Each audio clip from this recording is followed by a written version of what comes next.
स्वामीनारायण हरे, स्वामीनारायण हरे। वचनामृत श्री गडडा अंत्य प्रकरण का 31वां।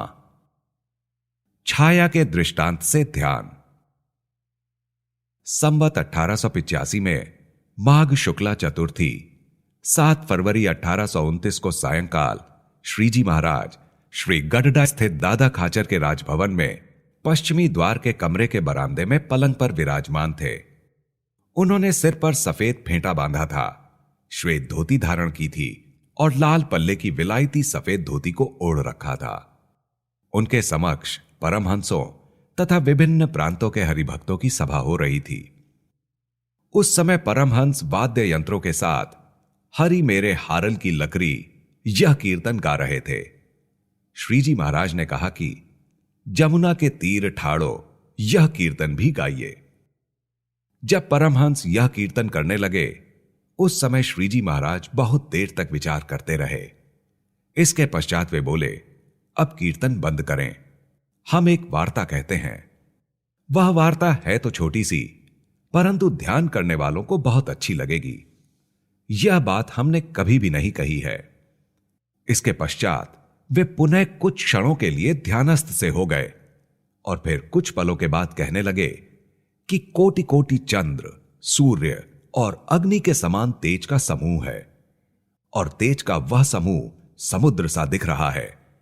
ऐसा भगवान का तेजोमय जो ब्रह्म रूप धाम है, उसी में पुरुषोत्तम भगवान साकार रूप से विराजमान रहते हैं और वे भगवान अपने उसी रूप से अवतार लेते हैं। वे भगवान कैसे हैं? तो वे क्षर अक्षर से परे हैं और समस्त कारणों के भी कारण हैं और जिनके चरण कमल की सेवा में अक्षर रूप अनंत कोटि मुक्त रह रहे हैं, वही भगवान स्वयं दया करके जीवों के परम कल्याण के लिए अभी प्रकट प्रमाण रूप में आप सबके दृष्टिगोचर होते हुए साक्षात रूप से विराजमान है। अतः उस धाम में स्थित मूर्ति एवं श्री कृष्ण की हमारी इस प्रकट मूर्ति में अधिक सादृश्य है। उस श्री कृष्ण की हमारी मनुष्याकार मूर्ति के ध्यान करने वाले की दृष्टि भगवान के सिवा अन्य विषयों में से अतिशय वैराग्य को प्राप्त कर लेती है और वह भक्त केवल भगवान के आकार में ही लुब्ध रहता है। तब उसे प्रत्यक्ष भगवान की मूर्ति एवं धाम की मूर्ति, उन दोनों में तनिक भी अंतर नहीं दिखता। उन दोनों मूर्तियों के रूप तथा अवस्था दोनों समान दिखते हैं तथा वह मूर्ति जितनी ऊंची एवं पुष्ट दिखती है, वैसी की वैसी यह प्रत्यक्ष रूप मूर्ति भी दिखती है, परंतु दोनों में रोम मात्र का भी अंतर नहीं दिखता। दोनों में रूप, अवस्था आदि में भारी समानता दिखती है।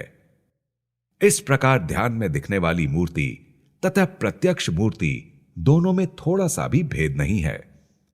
ध्यान करता साधक उसी मूर्ति को प्रतिलोम द्वारा अपने नेत्र के भीतर देखता है, तब वही मूर्ति उसे पहले की भांति नहीं दिखती, परंतु नेत्र की पुतली से आकार की दिखती है। फिर वह ध्यान करता साधक प्रतिलोम द्वारा कंठ से नीचे तक हृदय में ध्यान करके देखता है, तब उसी मूर्ति को वह पूर्ववत छोटी ना देखते हुए अत्यंत विशाल, ऊंची, मोटी एवं भयंकर देखता है। जैसे मध्याह्न समय में सूर्य की छाया पुरुष के शरीर के ही आकार की होती है। सूर्यास्त के समय छाया लंबी हो जाती है परंतु पुरुषाकार नहीं रहती। उसी प्रकार मूर्ति का आकार भी पूर्व कथन के अनुसार विराट हो जाता है।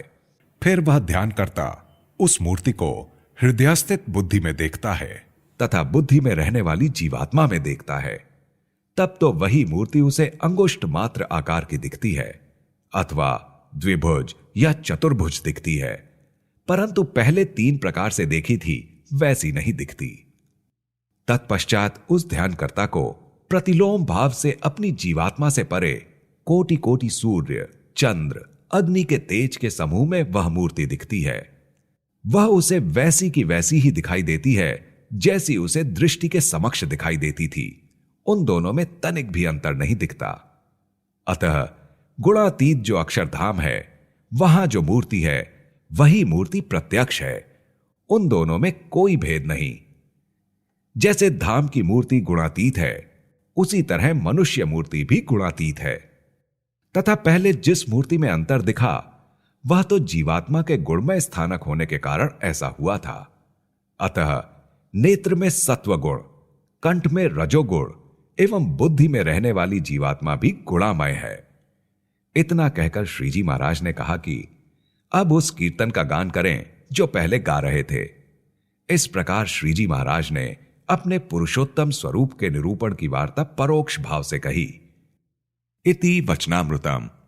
इस प्रकार से श्री गडडा अंत्य प्रकरण का 31वां वचनामृत पूर्ण हुआ।